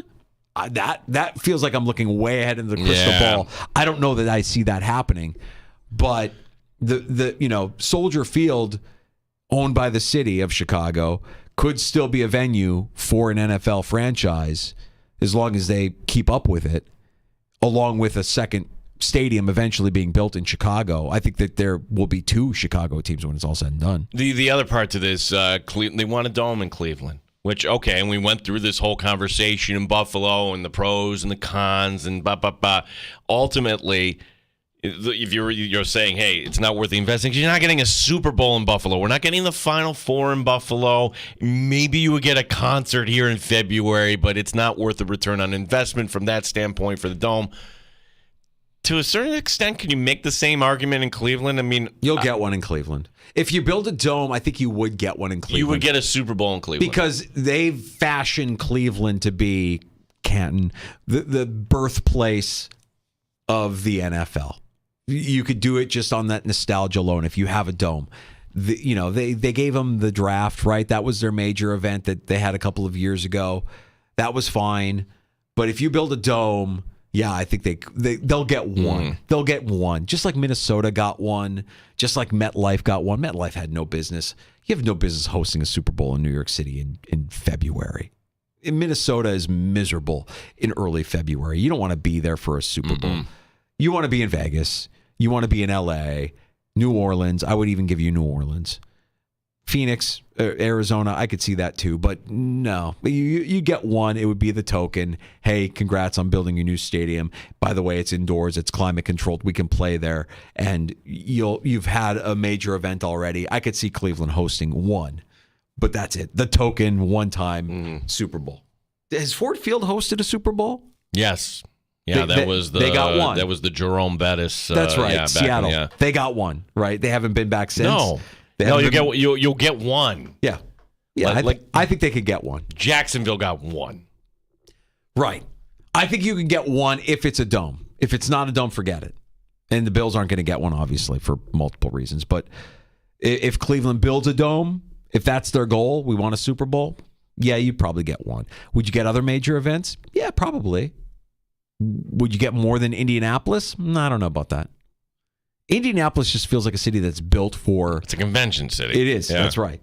That's all it is. It's just built for business meetings and conventions and major events. Well, that'll be interesting to continue to monitor. But, every NFL team with a stadium that's around 20 years old right now, I guarantee you they're having Robert Kraft is having the conversation. Gillette doesn't feel that old. It's old. Tampa's old. Yeah. Raymond James Stadium is old. And so they're probably having these conversations. If they're not, they should be, because the bar has been set. 20 years is the life cycle. Like it or not. When was AT&T constructed? When was Jerry World constructed? I got to know, because that's got to be coming up close to 20 years now. And I'm wondering, at what point do the Dallas Cowboys say, Jerry World has been nice, but it's served its purpose. It's time for a new thing. It's time for a new toy. 09. Oh, we got a little time. Yeah, you're fine on we that. Got a little time. All right. Yeah, but at some point, that conversation will rear its head again. And I'm sure that people of an older generation never thought that Cowboys Stadium would give way to another big city, right? That was always the crown jewel. The stadium with the dome that wasn't a dome, with the giant hole cut in the roof. The NFL honors last night, Gino. Which you did not watch. No. Listen, I was calling basketball, and here's my perspective, because I didn't look at my phone. I get in the car, listening to on the Odyssey app, the end of the Nets game on WFAN, and then they go to their talk show, and that was one of the lead stories, talking about Joe. I'm like, wait a second, Joe Flacco won it, man. Joe Flacco, and the host McPherson is laying out the reasons why he thought this made sense from a football standpoint. Look at what Joe Flacco did. Look at what Damar Hamlin didn't do. In fact, he's making the argument that Breece Hall of the Jets was more worthy than Damar Hamlin. Breece Hall, Baker Mayfield, all these other athletes more worthy than Damar Hamlin. Okay, listen, I will listen to the argument from the football, here's what happened on the field kind of thing. But what kind of did it for me was then a caller and like, oh, this is what this is really about. It's a psychology thing. The caller calls in, and I'm not dialed into what the caller's name was or who he's from, so I'm going to paraphrase. We'll just call him Boston Scott. Yeah, he's Boston Scott. And look, I agree with you about DeMar Hamlin not winning. The NFL has been cramming DeMar Hamlin down our throats since it's ever happened. So that's enough of the DeMar Hamlin. Yeah. Like, okay, there you have it. Because DeMar Hamlin, look, when we realized, oh, gosh, he's going to make it. He could actually play again. And we celebrated, and we put him on the ESPYs. And he was actually at the Super Bowl last year, and he's on everywhere. He may be on that billboard you're passing right now. You know, for some people, enough. I've heard enough of this story. What are we doing? And it doesn't make any sense to me that DeMar Hamlin could get 40 of 50 first place votes, and then there's 8 people that said, nah, we're not even going to talk about this. 8 of the 50 didn't even include Hamlin on their ballot. 8 of the 50, and that's why he lost. He had more first place votes than Flacco, but 8 voters didn't even include him on the ballot. Here's why I would say it's complete BS, and here's why. If DeMar Hamlin, after all that, said, you know what, I'm good. I've got other things in life. We said this too. You have a higher calling. You were with the president. You were meeting people. You can be a fundraiser. You can do anything. He said, you know what? I'm going to play football again. And he played football. Shouldn't that be enough? Yeah. Yeah, he cheated death. I mean, it's an impressive feat. What he's done is impressive. But if you do want to even make that argument about what happened on the football field, look, Hamlin was active for 5 games. The one moment where we called his name in the postseason, he wins that. I think he wins that award if they execute the fake punt and he gets the fake punt. No. The voting is done prior to the postseason. Oh, it's done prior to the postseason? Yeah, no, it's regular season only. Oh, well then, forget it. No, because the argument that Flacco is more deserving than Hamlin, I would listen to because of the football thing. But then if you're going to make that argument, I would say, well, then Baker Mayfield should have actually won. Baker Mayfield, and again, hindsight now knowing that the postseason doesn't really matter, but Baker Mayfield did get the Bucs deeper into the playoffs than Flacco did with the Browns. But Mayfield played the entire season and got a team that people thought, myself included, were soft tanking this season. He resurrected his career. Baker Mayfield's going to be just fine. And he got his team in the postseason. I think Mayfield is actually the guy that should have won that award, not Flacco. I think the story is that sometimes people were just done with DeMar Hamlin. It's not. Why is that? What is that about our society? What does that say about us? What does it say about the 8 voters that didn't even include him on the ballot? Like the fatigue. Maybe this goes into the Chiefs as well. Like people want to say the Chiefs are the villain. I don't know that the Chiefs are the villain. I just think people are tired of the Chiefs. I think there's fatigue. And DeMar Hamlin didn't do anything wrong to not win that award other than just be DeMar Hamlin. And for a lot of people, that's enough. Too much. I'm tired. I'm moving on. Next case. That's kind of an indictment on all of us as a society, isn't it? Yeah, we've already honored you. We already kind of talked about you. Enough. Yeah, you've gotten yours. That's enough. We'll be good. Now we can move on to the next thing. Listen, if I'm Joe Flacco, I'm embarrassed. Flacco already said, Hamlin gets my vote. He cheated death. I just came up off the couch. The idea, he is probably embarrassed. Like, I don't deserve this. Should be Hamlin's award. He was saying that before the award show that there's no reason why he should win over DeMar Hamlin. Also, too, and there's a lot of people upset that Josh Allen only got 1 vote for MVP, that he finished 5th. And I'll just say this, just in general, Josh Allen is not playing to become the MVP. He's playing the ultimate goal to win a Super Bowl. And that's not true for all athletes. Look at Russell Wilson, who really, really wants an MVP. We've kind of learned that from his time in Seattle here. And if you're somebody, this is the way I would try to teach my kids. What are we working toward? Shouldn't be working toward an award or some other. I don't care what somebody else on the outside thinks. Have your own kind of benchmarks along the way. So for any Bills fan that is upset, because I've seen this and this was on One Bills Live today, too. Like, a lot of people calling in can't believe that Josh Allen. Dude, the team was 6-6. Yep. When the team in November, and what we do in November is we begin to assess, hey, who's the MVP? Here are our candidates. And Lamar Jackson's a candidate. You have Dak Prescott as a candidate, who would have won had he not kind of tripped up there against Buffalo, amongst others. And then you have, well, we like these two players from the Niners, and they may split the vote. Well, the Niners, because they split the vote, kind of fell off. And Dak Prescott kind of fell off. And Lamar Jackson, you know what? He kept winning, and he won. He guided his team to the number 1 seed. Up from the rear, here comes Josh Allen. And it was an exciting finish for the Buffalo Bills. Not enough. So I'm sorry. You can't pretend like September and October didn't matter for this team. You can't pretend that week 1 didn't happen. Or New England, first play of the game, you're throwing interception. Or you pee away a game against Denver. Wins matter for a quarterback. Well, quarterback wins aren't a quarterback stat. Yes, they are when it comes to the MVP voting. Right, so I'll say it this way, that wins may not be a quarterback stat, but winning is the minimum, albeit high standard. Quarterback wins are everything. And because you started 6-6, and because you lost to New England by spotting them 10 points with one play offensively in that game, because of the Jets game week, like these are games that do matter. And Josh Allen was poor in those games. You didn't beat the Jets. You didn't beat the Patriots. That you cost your team. So when statistically, on paper, it looks like a nice season for Josh Allen. We have eyes. We watch the games. We know what he's capable of. And the narrative with Josh Allen for me isn't going to be any different this offseason than it was last offseason. He's a spectacular player. He's something we've never seen in Buffalo.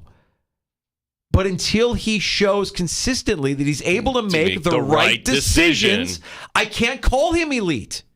I won't call him elite. He's very good. He's very good. He's special. He's something we've never seen. His arm, his skills, his playmaking ability, elite. Explain to me what happened at the end of the Chiefs game. Yeah. Making the right decisions. And for Josh Allen, can he danger if he takes that step to an MVP level? You and I are on Radio Row this time next year. I said that last August. I'm going to say it again. We will have all these conversations of, oh, what about the rookie wide receiver? What about this player in the secondary? What about the safeties? What about the defensive line? Oh, my gosh. Well, this is all that doesn't matter. Can Josh Allen step up to be the MVP? You know he can. And we've identified the one thing that he needs to do in order to do that. And yes, the MVP quite often goes to the team that wins the most games. And again, we identified who the teams. It was over when Lamar Jackson, going head-to-head against the Niners, who were also a number 1 seed, whooped them. Beat him up on Christmas night. Whooped him. McCaffrey is Offensive Player of the Year. Myles Garrett, Defensive Player of the Year. Kevin Stefanski, Coach of the Year. And the Offensive and Defensive Rookies of the Year were teammates C.J. Stroud, Will Anderson. I feel like that happened with the Jets last year, too. Yeah, it happened with the Jets last year, so hopefully the Texans don't have the Jets' same fate. This was another thing that crossed my feed, and I'm like, oh, goody, I can't wait to watch this. New defensive coordinator in Dallas is Mike Zimmer. Yes. Yeah, let's see how that rough and tough exterior of Mike Zimmer goes with the Dallas Cowboys defensive stars. Mike Zimmer, the new DC in Dallas. Hall of Fame class was announced as well for the class of 2024. Syracuse grad Dwight Freeney, Devin Hester, Andre Johnson, Julius Peppers, Patrick Willis, Randy Gradishar, and Steve McMichael will be your 7 finalists or your 7 inductees into the 2024 class in the Hall of Fame. Yeah, I like the way they do it now. This was always on a Saturday afternoon. They would announce the Hall of Fame, and it just seemed like you're giving these guys kind of their night to be in front here and talk about it. I'm not a big award show guy. I didn't watch it like we were talking about, but I do like this better than the announcement that kind of happened during Super Bowl week where it was just kind of like buried. This puts a little bit more shine on it, and man, it makes it a little bit more emotional. As a Bear guy, I like Steve McMichael. To me, is long overdue, and it's a shame to me that he's going in at the time that he's going in, because he's in such rough shape with his ALS, he's not going to really be able to enjoy and understand what this means. But I do feel good about Devin Hester going in. And we could say, I think Devin Hester goes down as the greatest returner of all time. I'm not going to say he's the greatest special teams player of all time. I know there are other people that might agree or that might believe that there are better special teamers out there, and I will absolutely listen to that. But at least in terms of Hall of Fame recognition, Devin Hester, somebody who changed the way people played special teams and how you strategized in special teams. Devin Hester, the greatest returner of all time, going into the Hall of Fame. When you get home, whatever you do not Google Mike Zimmer girlfriend, as I did, because I might get the IT department coming after me. Well, Zimmer had a rough go of it, right? He lost his wife when he was the defensive coordinator in Cincinnati, if I'm not mistaken. Right. So for the last 2 years, this goes back to his time in Minnesota, he's been dating this supermodel who's 38. He should be on special teams coach because he outkicked his coverage. Zimmer. He's 67. Way to read the D, brother. Nice work. Katerina Elizabeth Mikatin. Oh, she'll play in Dallas, I'm sure. Absolutely. That'll work. That'll work for the Cowboys. The aura, the mystique. Let's get to a round of shots. Yeah, we'll get over who's the hottest team in the NBA right now. No, it's not the New York Knicks. So keep this in mind if you want a little betting action. Coming up this week, we will set you up for some Super Bowl Sunday and Super Bowl weekend viewing things that are outside of football for the weekend. Story from golf here. And then, okay, this story is weird. I thought Sports Illustrated went away.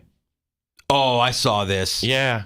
Well, I guess one last hurrah here. Gentlemen, the moment is here. This is your chance to shine. It's the spot at Del Monte. They have the secret for the best Valentine's Day gift ever. Nothing says I love you more than a gift card to the spot at Del Monte. They may not tell you what they actually want for Valentine's Day, but a gift card from the spot at Del Monte shows how much you've been paying attention. Right now, if you call 5 at 866-4326, 585-866-4FAN, Gino and I will hook you up with a $100 gift card to the spa at the Del Monte. Now, gift cards are available for purchase in-store or online at delmontespa.com. But if you call 5 now at 866-4FAN, 866-4326, you'll win a $100 gift card to the spa at the Del Monte. Good luck. You're listening to the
Sports update. It's hockey night tonight in the Flower City. It's the front end of the home and home as the Amerks taking on Syracuse. And Coach Seth Afford knows tonight's the one to get. I'm a believer that the biggest game you play is the game in front of you. And, you'll learn hard lessons in this division if you start thinking about, well, this game's more important than that game. Like every game, the next game in front of you is the most important game. So it's Syracuse tonight.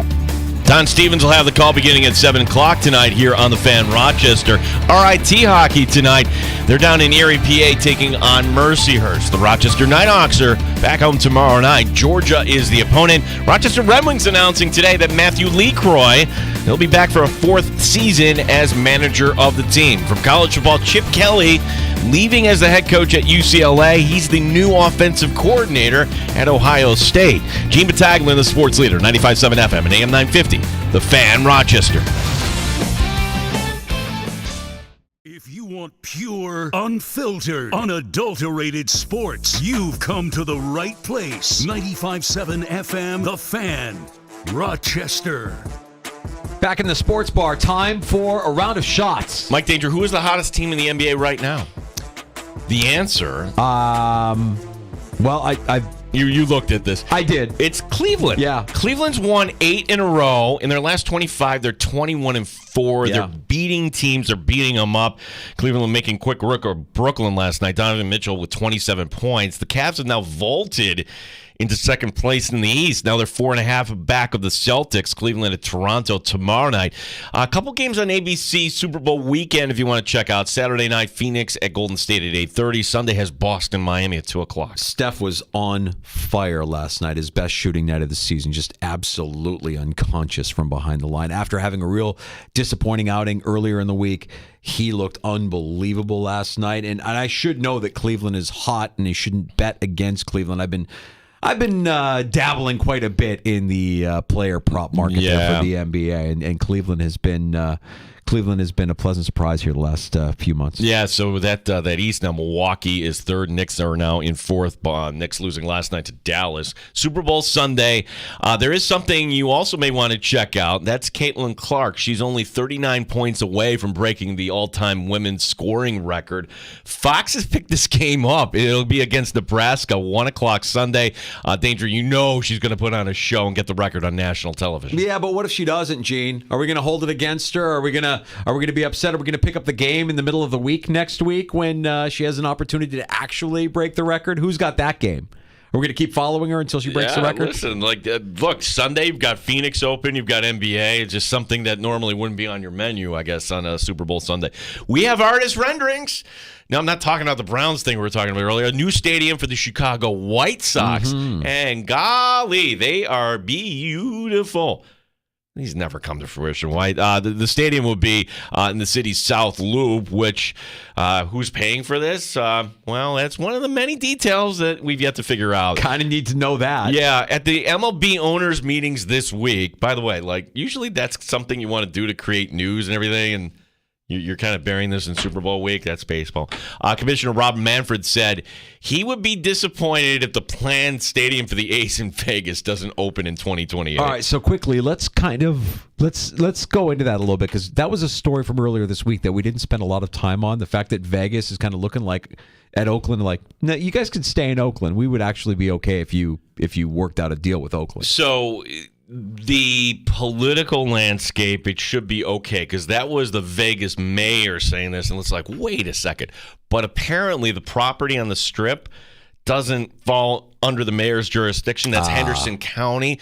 So the county's still fine, but the issue is this, that the A's came out with their stadium rendering, and the plot of land where they're going to knock down the Tropicana. It's not big enough. No, so what are you doing here? And there's also some legal action there that's trying to block it, which who knows if that'll hold things up. And where does the team play after this year? So right now, the whole situation, in my opinion, is a mess. Hey, speaking of Vegas, again, quickly, this was an interesting thing that crossed my feed. Did you know that there is nothing that stops an NFL owner from owning a stake in a casino? They can own up to a 5% stake in any casino they want to. In fact, right now, I want to say Jerry Jones and Robert Kraft have a less than 5% stake in DraftKings. This is unbelievable because you talking. I think Trista was the one who brought it up. It was only a few years ago that Tony Romo got his hand slapped for just going to a fantasy football event. Fantasy football in Vegas. Yep. We have gone 180 very quickly. And I know that if you think, less than 5%, that's nothing. Oh, no. If you have a 5% share in DraftKings with what they're worth right now, you're scratching a bill. So play this out because in Texas, they still have not yet legalized this. Oh, sports gambling isn't legal in Texas? Yeah, why? You would think Jerry, once he kind of owns his casino or whatever it is. Jerry's just happy taking our money in New York for his casinos, his little 5% share or whatever he has. He and Robert Kraft, the rich, keep getting richer. Talk about a bad start to your day. Well, if you had one today, it's not as bad as Lucas Glover. He's a golfer, and he gets a call. Where are you? Well, he was at the hotel. Not at the golf course for his 8:25 tee time in round 1 of the Phoenix Open. PGA rules are this. You're allowed a 5-minute leeway, but if it's in that 5 minutes, you're assessed a 2-stroke penalty. Ooh. Anything after 5 minutes, you're forced to withdraw. So Glover withdrew. What happened? He simply misread the text. Oh, come on. Really? Misread the text? That's the excuse? Well, either that or I was hungover, and I don't know. I'm just speculating. If the alarm doesn't go off, that's one thing. The alarm didn't wake me up, or I was up too late. I mean, I guess if it is because you were out too late the night before, I misread the text, I suppose, is a viable excuse. But come on, man, there's a lot at stake, and you're a pro. I misread the text. Doesn't he have somebody that's keeping him accountable there? Lucas Glover. That's the guy you want to hang with at the Phoenix Open. He knows how to throw down. Yeah, a lot of second-round action underway, and I'm being honest, Danger, a lot of names I am not familiar with here. This is your PGA Tour. Yeah, Andrew Novak, he's at 10 under, still on the course, and a Canadian named Nick Taylor, of course. He's your leader right now. So, but Phoenix is always kind of fun to check out because all the guys that are on the LIV Tour probably hated the Phoenix Open because it's a party. It's a stadium. Rowdy. It's a stadium. Right. And so they had to they had to be like, oh God, if anything, just get us away from the Phoenix Open and the LIV Tour. We'll take whatever you can give us. Just get us away from that tournament. Finally announcing this on Instagram, Brittany Mahomes will be part of the 2024 Sports Illustrated swimsuit issue. It's the 60th anniversary of the special edition. Part of the press release reads like this. Quote, Brittany emerges as the epitome of the modern-day powerhouse. Did AI write that? Danger. Couple thoughts here. Number one, didn't Sports Illustrated die? There's no more staff unless they did this months ago. And Brittany, it's Super Bowl week. Look at me. Look at me. Don't look at my husband. Don't look at Taylor Swift. Yeah. I think that even if SI goes away, they'll find a way to continue the swimsuit edition is really the only thing that they've had going for them the last however many years, right? I mean, every year we're not talking about the Sportsman of the Year anymore. Well, they put Martha Stewart in it one year. I'm like, no, I don't think so. Yeah, it's far past its prime for me. I'm not really into it anymore because in the world that we live in now, if that's your kind of thing, you could probably find something a little bit more gratifying. I'll just put it that way. It's pretty easy. But Brittany Mahomes fine. Okay. Good. You get your attention and everybody will be celebrating you. The epitome of the modern day powerhouse. Mm-hmm. Yep. Eric tweeting us on Elon's Twitter at @TheFanRochester. Show up to my house with 2 bottles of Primo oil. You'll be remembered forever. That's what I'm talking about, Eric.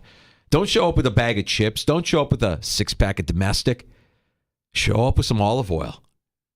If you have a couple of bottles of olive oil, one under each arm, the good stuff, the stuff that comes in a glass bottle, a skinny glass bottle, that's the stuff you want to show up with. You'll be a legend. Oh, boy. I think things have turned here with Jay Binkley. Did you see this? Todd writing in, the Fan Rochester, please don't invite Jay Binkley back to the show. He represents the arrogance that #Chiefs Kingdom has become. I don't know that look, yeah. I get it. And there's a lot of emotion behind that tweet. Before you hit send, I'm sure Jay was saying a lot of things that if you're a Bills fan, you were upset about. But I do think Jay does know his stuff when it comes to the Chiefs, when it comes to football. I think Jay is knowledgeable. I don't. No, but where it goes over the line for me, and you heard Jay say this, the disrespect. Nobody's disrespecting the Chiefs. And if you're upset that they're underdogs going into this game, it's simply because Vegas looks at San Francisco as a better team. Okay. So that's not disrespect. That's Vegas. And that's the casinos. That's what they're going to do. Show me where anybody is disrespecting the team that at worst will be the second best team in the NFL this year. I don't see it. You could say you're fatigued. I would listen to that. I'm fatigued. I'm tired of the Chiefs. But I'm not disrespecting them. It's not disrespect. We're going to take a break. We're up against it, Gino. You know what? Let's call it a day. It's Super Bowl Sunday. Wait a second. You know what this is? We were supposed to play more commercials earlier today. Sorry. It's Super Bowl Sunday weekend. We're ready. Hope you are as well. Yeah. If you missed that conversation with Jay Binkley, you can find it wherever you get your podcasts. Just search out the Sports Bar. That includes Apple Podcasts. That includes Spotify. And, of course, the free-to-download Odyssey app. Now, Monday on the show, Catalana. Okay. And then if the Niners win, we will try to get Binkley on. even though we have, who is it, Robert telling us not to have Jay come back on? Robert, you want him taking his medicine, do you not? You want him to come in full penitent Jay Binkley if the Niners win. That'll be And I'm saying, whatever anybody does, don't go on the Odyssey app on Sunday night after the Chiefs lose the Super Bowl and call Jay Binkley. Yeah. Do not call Jay Binkley. That's right. We'll get to JR Sport Brief next on the Fan Rochester. Have a great weekend.